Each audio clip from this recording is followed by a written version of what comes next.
예, 반갑습니다. 제가 그 이북 이제 얻어민 해역에 오거나 혹은 여러분들이 국회에서 저하고 같이 이제 세미나라든가 토론회라든가 이렇게 할 때 일반 우리 한국에 있는 단체들과는 달리 이북 얻어민회가 주최하는 모든 이런 회의나 세미나나 이 모임에 오면 다른 데와 딱 구별되는 특징이 하나 있습니다.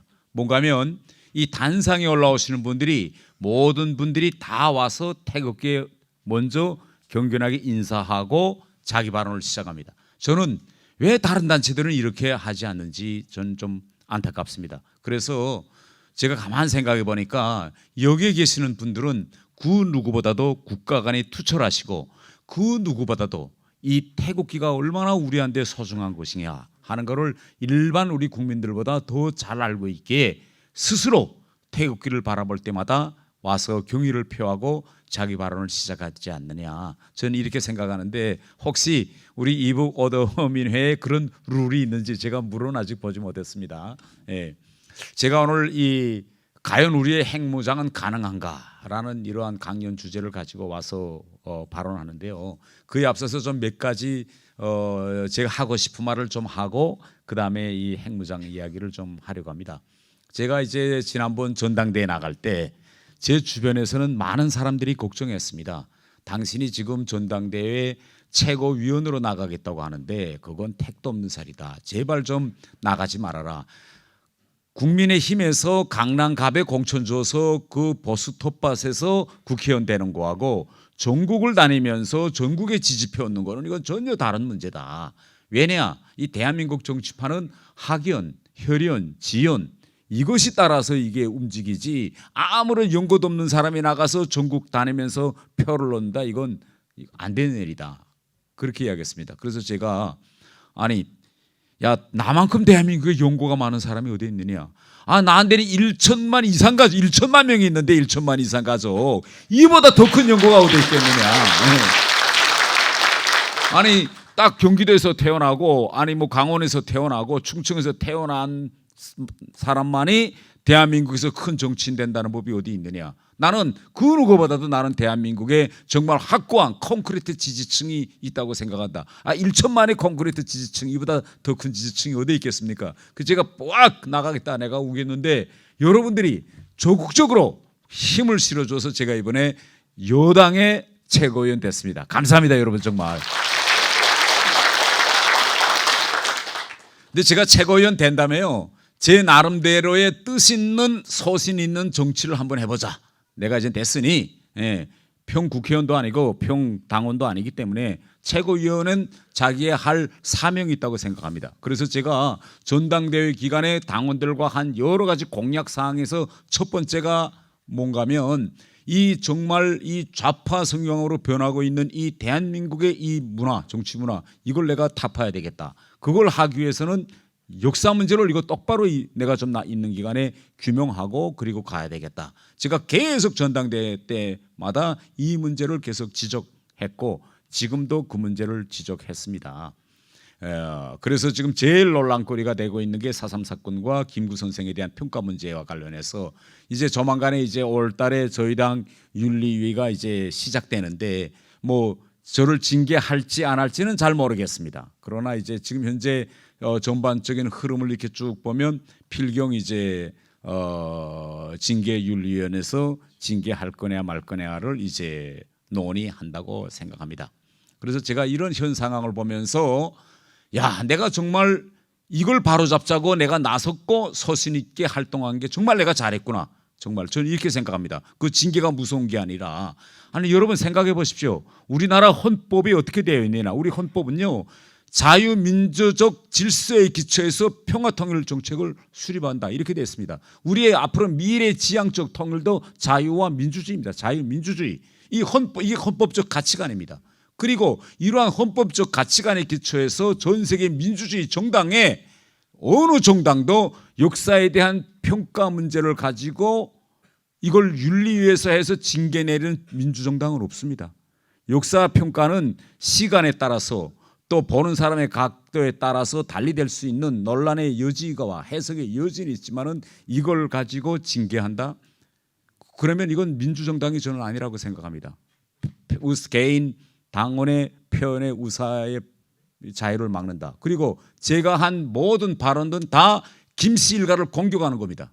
예. 4.3 사건이나 이 김일성의 통일전선 전략. 그런데 김씨 일가를 전면에 나서서 공격하는 사람을 징계해서 무릎 꿇힌다. 그러면 우리 보수정당의 가치와 우리 지향점은 어디에 있다는 겁니까? 저는 이 문제를 이번에 올바로 지적하고 여기에 대해서 우리 보수정당이 올바른 답을 내놓지 않는다면 그러면 결국은 앞으로 향후 대한민국이 갈아야 할 미래와 목표는 어디에 있는지 저는 대단히 우려스럽습니다. 네, 마지막으로 이거 역사 문제에 대해서 여러분들에게 좀 몇 가지 호소하고 싶습니다. 일반 대한민국 국민들은 이 북한의 통일전선 전략을 당해보지를 못했습니다. 예, 그렇기 때문에 이런 문제에 대해서 이야기하면 잘 이렇게 피부에 와 닿지 않습니다. 그러나 여러분들은, 여러분이나 나나 북한에서 우리 다 겪어보지 않았습니까? 김일성 그 북한 공산당의 그 사악함, 치밀함 이런 걸 다 겪어보신 분들입니다. 여러분들이 앞장서서 여러분들뿐만 아니라 여러분들의 자녀와 손주들에게 이런 역사에 대한 이야기를 해 주어야 이게 나라가 바뀝니다. 그렇지 않고 저 같은 사람이 혼자서 목소리를 내면요 모든 대다수 사람들은 잘 모르니까 저 사람이 실언하네, 저게 망언이네, 이건 언론에서 그렇게 실언 망언으로 프레임을 딱 짜가지고 가면요 그런 모든 지금 겪어보지 못한 사람들은 저 사람이 저거 제가 역사를 왜곡한다 이렇게 지금 평가를 하게 됩니다. 그래서 지금 정말 우리나라는요 정말 지금 상당히 위기에 와 있습니다. 여러분들이 생전에 계실 때 이 문제를 바로잡지 못하고 넘어간다면 그러면 결국은 이 문제는 누구도 바로잡을 수가 없는 이런 문제점, 정말 절체절명의 시기에 와 있다 이렇게 생각합니다. 그래서 제가 이런 거 얘기하자면 여러분들이 앞으로 많은 사람들과 젊은의 집에 들어가서 얘기하자면 지금 20대, 30대, 40대, 지어 50대도 듣고 이 사람 말이 또 우리 할아버지가 하는 말이 이해가 된다. 맞아. 왜 우리 이때까지 이렇게 생각 못했지? 라는 걸 깨달을 수 있도록 설득이 될 수 있도록 이 문제를 다가가야 합니다. 이거 잘못 문제를 이야기하면 이거 우리 할아버지는 아직도 반공 이데올로기에 사로잡혀 있으니까 나한테 이 반공 이데올로기 강연을 하느냐 이렇게 생각됩니다. 그러면 이 싸움에서 우리가 밀립니다. 그래서 제가 이걸 분석할 때 항상 북한 얘기만 하면 사람들이 듣기 싫어해요. 그렇기 때문에 우리가 항상 이런 거 이야기할 때는 중국의 역사와 우리 대한민국의 역사를 이렇게 비교를 하면서 대치점을 이야기해 주고 뭐의 차이 나느냐 이걸 이야기해야 많은 사람들이 맞아 중국은 그랬지, 중국 국민당은 그래서 당했지, 그런데 우리는 어떻게 안 당했을까, 우리는 뭘 잘했을까, 국민당은 뭘 못했을까, 이걸 대비적으로 이야기해야 우리 집단 지성을 우리 쪽으로 가져올 수 있습니다.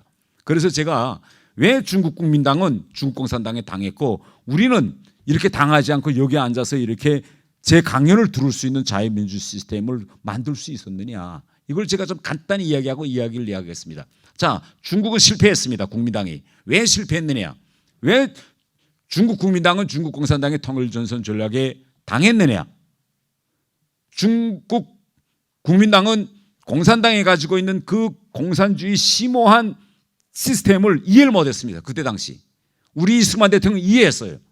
공산당이 통일전선 전략이라는 걸 언제 만들었냐, 1921년 제3차 코미테련 회의에서 만듭니다. 근데 그 내용이 어떻게 되어 있느냐 보십시오. 이건 김일성이 만든 것도 아니고 마오쩌둥이 만든 것도 아닙니다. 2021년 코미테련에서 만들었어요. 공산당원들에게 당신의 앞에 적이 3명이 있다면 아무리 적이라도 그중 2명의 적과는 손을 잡고 동맹하라. 그래서 그 적을 하나를 쳐서 거꾸로 때려라. 그 다음에 적이 2명이 남았으면 그 두 번째 적과 또 손을 잡아서 한 적을 거꾸로 때리라. 그래서 1대1을 만들었을 때 맞짱을 떠라. 이게 1921년 코민테른 제3차 대회에서 채택한 강령입니다. 예, 모든 통일전선 전략을 이렇게 하라고 전 세계 공산당에게 다 알려주었습니다. 자, 그러면 북한 노동당이라는 게 있고 중국 공산당이라는 게 있습니다. 정당이라는 거는 최고 강령과 최저 강령이 있습니다. 최고 강령과 최저 강령. 그러면 통일 전선 전략에서 최고 강령과 최저 강령이 어떻게 되는가 하면 최고 강령은 폭력혁명을 통해서 정권을 쟁취하는 게 최고 강령입니다. 그러나 최고 밑에 최저 강령은 그 길로 가는 데서 통일전선 전략이란 수단을 활용하는 게 최저 강령입니다. 그래서 공산주의자들이 왜 사악한가 하면 우리가 딱 생각했을 때 이런 빨갱이네 이거 죽창 갖고나 찌르겠니 이렇게 할 수 있겠지만 때로는 정황에 따라서 최고 강령을 들기도 하고 정황에 따라서는 최저 강령을 들어서 너와 나와 다 같은 우리 공통 분모가 있다 이런 식으로 당깁니다. 이걸 잘 분간 못한 중국 공산당은 중국 국민당은 망한 거예요. 그럼 어떻게 망했느냐? 1924년도에 중국 공산당은 제1차 국공합작이라는 걸 합니다. 1차 국공합작 그때 선중산에 가죠. 1차 가면서 왜 북보를 해야 되겠는데 힘이 약하니까 힘을 합치자. 그런데 약간 깨름해요. 이 공산당 애들하고 이게 과연 이게 될까? 그래서 그때 요구한 게 뭔가 하면 우리 국공합작할 때 군대를 합하자. 그래서 군대를 합하는데 그때 중국공산당 모든 무장부대들은 군복을 벗고 국민당 군복을 입으라. 그러면 우리가 인정할게. 이렇게 됐어요. 그래서 국민당 군대에 들어가는 모든 중국공산당원들은 군복을 벗고 국민당 군복을 입었어요. 오케이, 우리 국민당 너희 군사 통치 지시 다 받을게. 다 우리 군복 입어. 그래서 공산당원들이 몽땅 중국 국민당 군대에 들어갔어요. 그러니까 봐라.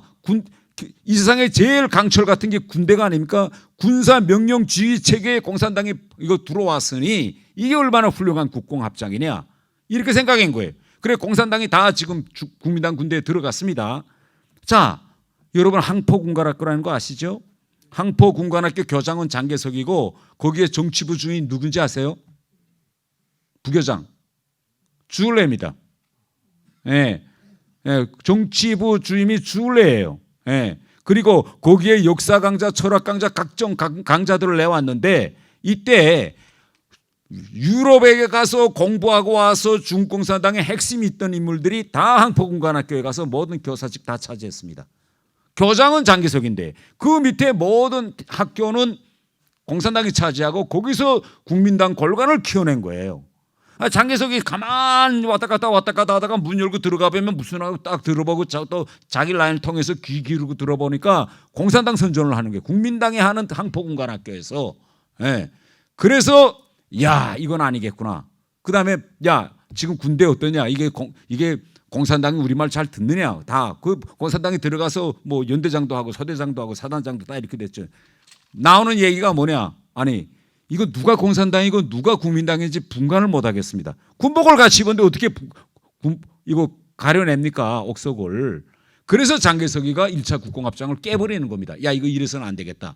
그래서 중공산당이 남창폭동이라는 걸 일으키는데 여러분 혹시 남창폭동이라는 중국 영화 보셨는지 모르겠지만은 우리를 말하면 군사정변이죠.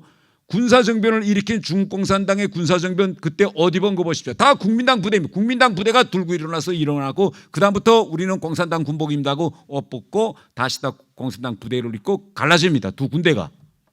이 사건을 통해서 뭘 우리가 알 수 있느냐. 우리가 생각했던 것처럼 군대를 합해가지고 앞으로 뭐 일부 사람들 지금 남북 연방제 해가지고 남북의 군대를 합한다고 합니다. 하고 우리처럼 야 군복을 다 같이 입고 우리 명령주의 체계 딱 되면 공산당 우리 수중에 들어온다. 천만의 말씀입니다, 여러분. 네. 공산당은요, 여러분 아시겠지만 북에서 오신 분들 다 알죠. 매일 비밀 세포회하고 무회하고 해가지고 그 안에 들어가서 야금야금 모든 군대를 다 치는 겁니다. 우리 남로당도 같지 않았습니까? 남로당 군사 조직이 우리 그때 국군 조직할 때 각종 모든 부대에 다 들어가서 군사본부 다 만들지 않았습니까? 큰일 날 뻔하지 않았습니까? 우리 여수, 순천, 군인폭동 다 뒤돌아보십시오. 이겁니다. 그래서 결국은 이거 이렇게 된 거예요. 두 번째는요. 자, 왜 또 두 번째만 일본과의 이제 중일 전쟁이 일어납니다. 중일 전쟁이 일어나서 온 중국 사람들이 공산당하고 장개석이 싸우지 말고 마오쩌둥, 모태동하고 장개석이 싸우지 말고 손잡고 일본하고 싸우라고 막 이게서 소환사변이 일어나서 결국은 모태동과 또 장개석이 제2차 국공합작을 합니다. 예. 제가 왜 이야기를 하는가 하면요. 좌파 이 우파와 공산당이 이렇게 합작이나 뭐 이런 걸 하면요 무조건 집니다. 우리는 질 수밖에 없는 구조예요 이건. 그런데 장개석은 그때 이길 줄 알고 또 두 번째 국공합장했습니다. 해가지고 야 모태똥 우리 전체 국민들 앞에서 서안에서 서야갑니다. 우리 둘이 손잡고 일본하고 싸운다. 회의 끝났어요. 회의 돌아오자마자 마오쩌둥이 야 천하를 쥘 기회가 생겼다. 이제부터 전체 중공산당 전원회에서 이제부터 중일 전쟁에서 우리는 국민당 군대하고 적당히 싸우는 책하고 공산당 모든 부대들은 전선을 넘으라고 해요. 전선을 넘어가라. 이게 중공산당 마오쩌둥이 동방의 태양이라고 했던 첫 번째 칭송이 이겁니다. 전선을 중공산당 부대로 넘어가라. 이게 무슨 얘기냐? 일본군이 밀고 들어오니까 결국은 중원을 밀고 내려오니 장개석의 이 모든 행정 통치가 무너지고 일본이 들어오기 때문에 다 후퇴해서 중경위 쪽으로 후퇴해서 밀려나갑니다. 그러면이 대도시는 일본군이 장악했는데 소도시와 지방은 누가 장악했을까요? 행정 무정부 상태가 조성됐습니다. 여기를 공산당이 넘어 들어간 거예요. 공산당이 넘어 들어가서 그때 그 지역을 소위 그때로 말하면 해방구라는 걸 만들어 놓고 공산당 통치가 시작됩니다. 그래서 토지개혁도 하고 거기서 이런 것들을 합니다. 그다음에 이게 얼마나 큰 파급이 효과가 있는 줄 모르고 1945년대 2차 대전이 끝난 다음에 장개석은 쪽수가 크니까 야 이거 전쟁 내가 저 공산당 소멸작전 하면 내가 이길 것이다. 그래서 내전이 일어나는데 가장 중요한 거는 뭐냐? 이거 공산당과 싸움은 수가 아닙니다, 여러분. 수나 무장 장비가 아닙니다. 우리가 지금 말하면 여론이죠. 국민 여론 이걸. 근데 벌써 공산당은 중일 전쟁하는 기간에 모든 농촌에서 토지 개혁을 해서 농민들한테 자 봐라 땅 다 나눠주고 이제 우리 국민당한테 싸움에서 지면 너희 땅 국민당이 다시 와서 지지들이 와서 땅 다시 빼앗을 거냐 어디서 할 거냐. 그래서 처음에 싸움 시작할 때 300만 대 80만이 붙었는데 중국 본토에서 1년 만에 완전히 역전됐어요. 농민들이 다 총 들고 다 공산당 지지하고 다니니까 오히려 공산당이 300만이 되고 장개석 군대에 있던 농민 출신들 장개석 부대 병사들은 다 반란을 일으키고 공산당 쪽으로 돌아섰습니다. 이게 중공산당 역사 여러분들이 다 아는 거죠. 바로 이게 김일성인가 우리 한반도에서 시도하려고 했던 통일전선 전략입니다. 거의 끌려갈 뻔해. 우리가 아마 이승만 대통령이 없었으면요 여기에 우리도 속아 넘어갈 뻔했습니다. 예. 그래서 제가 이 점을 먼저 말씀드리겠습니다. 자, 그다음에 내가 잠깐 우리 역사를 좀 돌이켜 볼게요.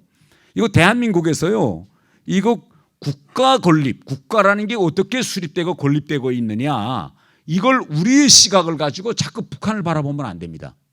왜냐하면요 여러분 아시겠지만은 우리 자유민주주의 국가와 공산당 국가의 국가 운영 철학과 운영 시스템이 완전히 다릅니다.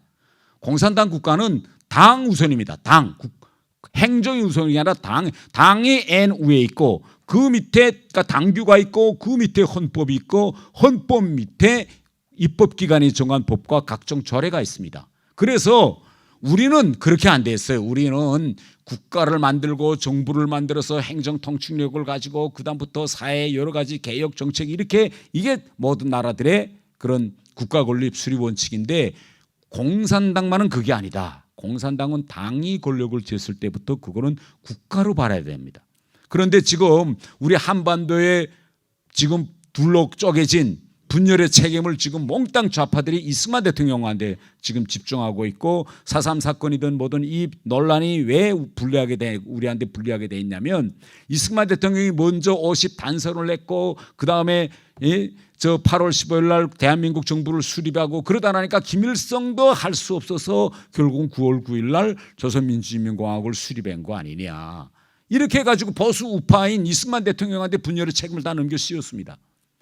이건 왜 그러는가 하면 모든 대학들과 우리 사회 정치학자들이 공산당의 국가 수립 방도와 우리 자유민주주의 국가들의 국가 수립 방도가 뭐의 차이 나는가를 명백히 가르쳐 주지 않았기 때문입니다. 그러면 북한은 그때 어떤 일이 있었느냐. 1945년도 8월 15일 날 해방돼서 소련군이 올 때 김일성과 김일성 그 휘하 절개들을 다 소련 군복을 입혀가 다 소련군입니다. 이건 소련군 안에 있는 조선인 부대나 같죠. 와서 이제 군복을 벗고 그걸 토대로 해서 그때 당시 북한에 있던 모든 공산당원들 다 모아놓고 1945년 10월 10일입니다. 10월 10일. 45년도 10월 때라고 생각해 보세요.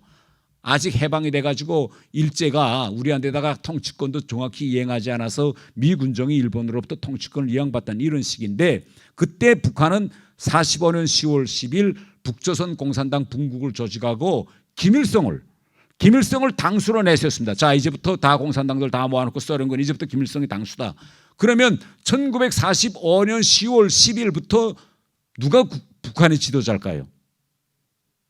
김일성입니다. 이건 1948년 9월 9일부터 김일성이가 북한의 지도자가 아니라 당 국가 중심 체제의 국가에서는 당에서 당 지도자로 되는 사람이 그 국가의 지도자입니다. 지금 시진핑도 보세요. 중공산당 저 지도자 아닙니까?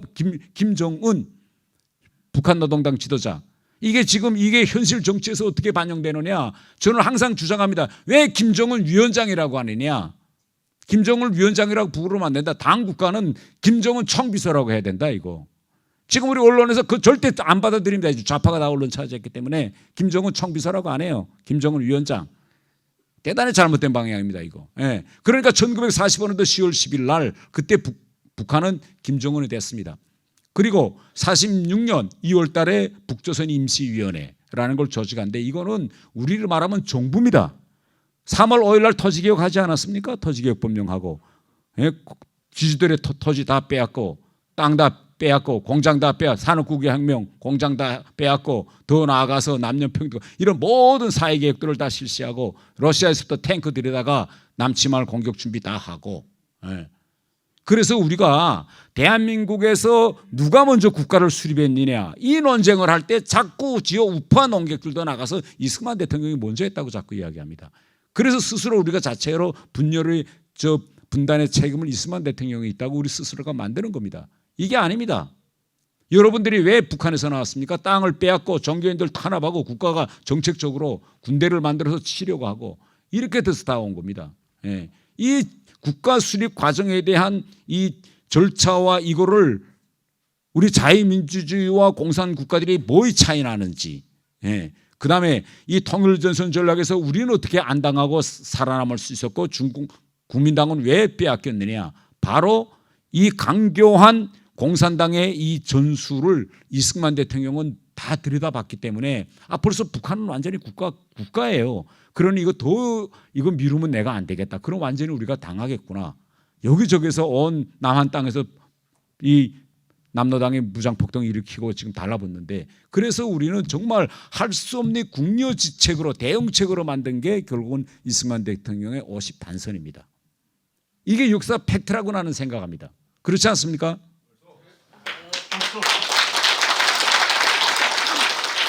근데 제가 이런 이야기를 혼자 하고 이걸 바로 잡자니까 대단히 힘듭니다. 왜? 지금 우리 국민들 속에서는 50 단선이 먼저 있었고 그 이후에 8일에 우리가 대한민국 정부를 수립했고 그 다음에 김일성이 할 수 없어서 9월 9일 날 했다. 뭐 이런 식으로 딱 역사 아이 때부터 역사하고 우리는 시간 순서를 보거든요. 그러니까 그게 인식이 딱 박혀있기 때문에 이런 이야기를 아무리 해야 이 인식이 틀거리가 지금 잘 박히지 않고 있는 게 지금 가장 이제 중요한 문제입니다. 김구 선생에 대해서 제가 한마디 해서 저는 김구 선생 대단히 존경합니다. 아이 때부터 저는 김구 선생을 정말 우리 민족의 위대한 지도자로 이렇게 정말 우리나라의 해방과 독립을 위해서 타국에서 정말 훌륭하게 싸우신 분이라고 정말 존경합니다. 네. 그런데 제가 이번에 이 발언을 하면서 저를 어느 위치에다 놨느냐 좌파와 언론들이 저를 반 김구 쪽에다가 저는 김구 선생을 존경하는 사람인데 저를 반 김구 쪽에다가 이제 가져다가 딱 제 위치를 정해놨습니다. 이렇게 되면 그러면서 이제는 너는 대한민국에서 정치 인생 끝. 대한민국에서 반 김구 쪽에 서는 사람은 절대 큰 정치인 될 수 없으니까 너희 정치적 생명 끝났다. 이게 지금 일반적인 저에 대한 중론입니다. 저는 이승만 대통령도 존경하고 김구 선생님도 존경하지만은 그러나 우리는 김구 선생님도 그렇고 이승만 대통령도 그렇고 인간입니다. 인간에는 공과 과가 다 있습니다. 인간에게 과가 없다는 게 오히려 이건 우상입니다. 예. 그래서 우리가 김구 선생을 존경하지만 그러면 김구 선생이 좀 아쉬웠던 점은 어떤 걸까? 이 정도는 우리가 이야기해야 앞으로 자라나는 새 세대들이 북한에 당하지 않을 수가 있어요. 지금 방식대로 우리가 역사에서 가고 가면 어떻게 되는지 아십니까? 지금 딱 좌파들이 정하고 있는 것처럼 김일성 때는 김구 선생이 찾아가고 김정일 때는 김대중 노무현이 가서 회담했고 김정은 때는 문재인이 가고 그래서 김일성, 김정일, 김일성, 김정일, 김정은 3대가 내려왔죠. 그러면 우리 쪽에서도 이거 말하자면 이 분단의 아픔을 해결하기 위해서 정말 찾아갔던 사람 김구, 그다음에 김대중, 노무현, 문재인. 저쪽엔 3대고 우리 쪽은 이런 흐름을 지금 만들자는 겁니다. 이거 정말 우리가 우리가 이 흐름을 멈춰 세우지 않는다면 향후 자라나는 세대들이 정말 어떤 역사관을 가지고 자랄까 저는 대단히 이제 걱정이 된다. 저는 이렇게 이제 말씀드리면서 제 이야기가 좀 잠시나마 약간 강연 주제와는 좀 달랐는데 다른 사람들은 몰라도 여러분들은 직접 겪으신 분들이기 때문에 제 이야기에 뭐 다는 아니라도 일부 부분은 여러분들이 좀 동의하시리라 저는 이렇게 생각합니다. 이제부터 좀 핵무장에 대해서 좀 제가 집중적으로 이야기할게요. 동의합니다.